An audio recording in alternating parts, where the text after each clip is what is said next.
All right, good morning. We're at December the 10th, 2023. There's a big storm coming. It already came through Tennessee and Kentucky last night and parts of Alabama, and it's headed over here to Georgia. Going to hit about 12 o'clock. I don't think we're going to have the kind of tornado problem that they did up in Tennessee, but you never know. All right, I want to talk about this extreme cant method. I called it extreme cant, which means how far you hold the bow over this way. Now I noticed in my other video when I actually looked at it, I was not canting the bow as far as I thought I was. This here is horizontal, straight up vertical, 45, round along in here. And I'll tell you why. Let me show you here why. If you go too far, notice the string here, it begins to hit your arm. So it'll catch on your arm guard sometimes. So there is a limit. Unless you change your arm a little by bending you can this way. You can change your arm. So there is a limit, and if you do change your arm, that is bend your elbow here to keep from hitting the string, you're going to shorten your draw a little bit. It still may be worth it. Okay, so I'm going to shoot. I do think that canting the bow as far as you can get away with helps your accuracy. And so I'm going to shoot that way. And I'm going to use gap. Sometimes I actually notice the gap, and sometimes it's instinctive gap. Not going to get into what that means, but sometimes I actually am really looking at the tip and where it is in relation to the target, and sometimes I'm looking at the target and the tip at the same time, and I think that's what Howard Hill calls split vision. I can do it either way. All right, here we go. Extreme cant, gap, and I anchor here with my knuckle on the cheek bone, or very close to it. Shooting at about 20 yards here.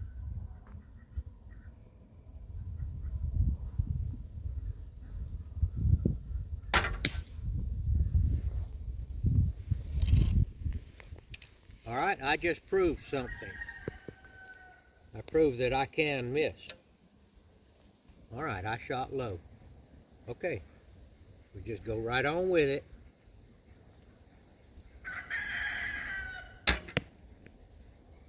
Now that one right there, the string actually did touch my arm a little bit, but I still made a good shot. Going to the pig. I put the pig and the coyote together because I felt like they might be lonely. Back to the coyote. Not a good shot. Now that time, my excuse is that I hit the brim of my hat.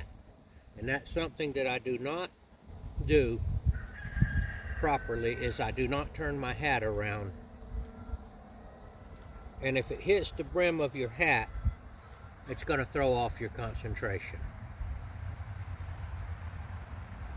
And that's more like it there. So I got to get in the habit of turning that hat around, or either wearing a different style of hat. Let's see what that rooster's up to there. Okay.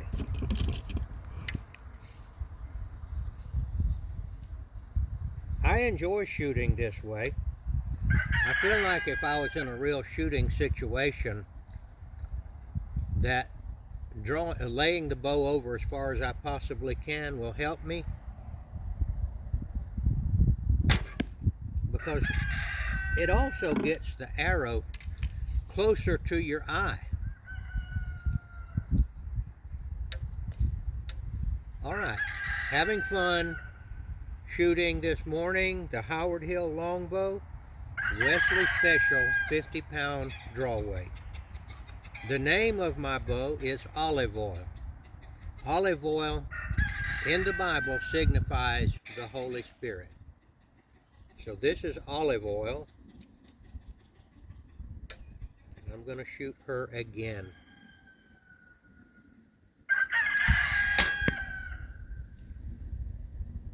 I think that was a good one. Might have been a little bit low. All right, now let me try to make a talk about my subject this morning, and that is the subject of fear. People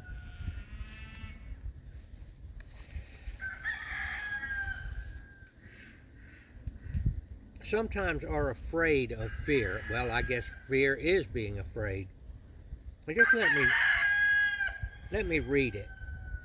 Fear of the Lord is the beginning of wisdom. That is what I believe Solomon said. Now, how can that be? Being afraid of God? So fear can actually be a good thing, is what Solomon is saying. It depends on how you think about it. Now, I'll go to another saying in the Bible. All things work together for good to those who love God and are called according to his purpose. So if that statement is true, and fear is in the set of all things, so fear can be a good thing because all things work together for good. So fear can work for us. I think fear causes us to think about our relationship with Jesus, Yeshua the Messiah, who is our Creator. If it were not for fear, I don't think we would think about God very much. So I am saying that a certain amount of, I will call it righteous fear, is a blessing from God. Okay, fear is a blessing. So I'm saying yes, it is. Fear is a blessing.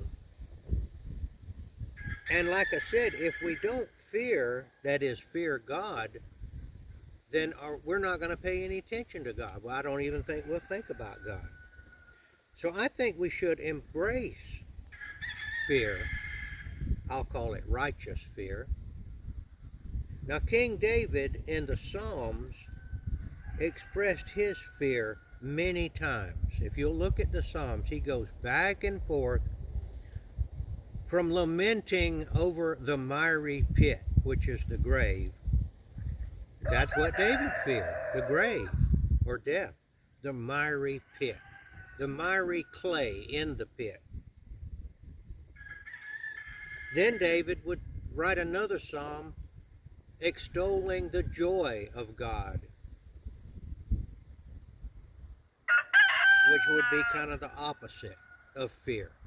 So fear seems to go, you have fear and then you have joy. Well, you'll notice also that pain causes fear sometimes. So pain comes and then relief of pain, which causes joy. And they talk about the woman being in great pain in childbirth, but the pain is forgotten when a baby is born into the world. So I think if we embrace fear as a gift from God, it will give way to joy eventually. You can also do the same thing with pain, as I said. Now, I have noticed sometimes when I have pain that it helps me to embrace it and just say, okay, this is from God too. And I'm going to thank God. I know that sounds crazy, but I'm going to thank God for this toothache. And I believe that it actually eases the pain.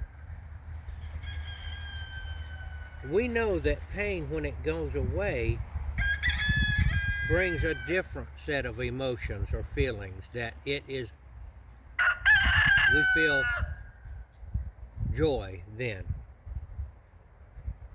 Now let me tell you this little way I got of looking at it, talking about fear. If it weren't for fear, let's say you're crossing a creek in the woods, and that creek is running pretty fast and it's pretty deep, and you find a log where you can cross, a slippery log. Well, you have to be very careful where you place your feet for fear of falling into the water. So you are afraid of, I don't want to fall in the water. I better be very careful in crossing this creek. So there you can see fear is helping you, because if you didn't have, I'll call it righteous fear, you're liable to wind up in the drink being washed down the creek, and it's in the middle of the winter and it's cold, and you could get hurt also. But when you get across to dry ground, your fear turns to relief or joy. So that's my little feeling about fear this morning that popped in my mind. You might want to try that next time you have pain or next time you have fear, and say, okay, God, I know you're giving me that fear for a reason. And I'm going to embrace it, and I'm going to wait for the lesson. There's a lesson in this fear. Now, the ultimate fear, of course, is crossing over Jordan, they call it. Jordan was a river, and we'll call it a creek in the woods. The kind we have around here aren't that big, but whenever it's raining a lot, like when this storm is coming on us right now, that creek can get swollen and swell fast. So I'm thinking that the ultimate log, slippery log that we're going to cross is the log over to the promised land. That is, into the next dimension, where there will be no more pain and there will be no more fear, because we're home. We're across onto dry land at that time. So let's don't be so afraid of being afraid. Let's embrace it and think about it in a different way. All right, that's my little 2 bits on fear. Oh, let me tell you one thing I did write down right here about the fear. I loved my dad, but I also feared him. I did not want to disappoint him. And sometimes when I did disappoint my dad, I got to have a little bit of fear at the end of a rather thin leather belt. And my dad was an expert at wielding that bat, I can tell you that now. But I still loved him, and I still love him now, even though he's been gone for quite a while. All right, one more shot here, and we're going to wind this thing up. Let's see what I can do. Let me try to put it in the mouth of the coyote. I'll tell you what, I'll do something different. Let me try to hit the ear of the boar. Now, I probably won't do it, but it's got 1 arrow left. I'm going to give it a whirl. I'm going to cant my bow way over. And there it is, right there. All right. Thank you for watching. And this is Gardner Israel signing off.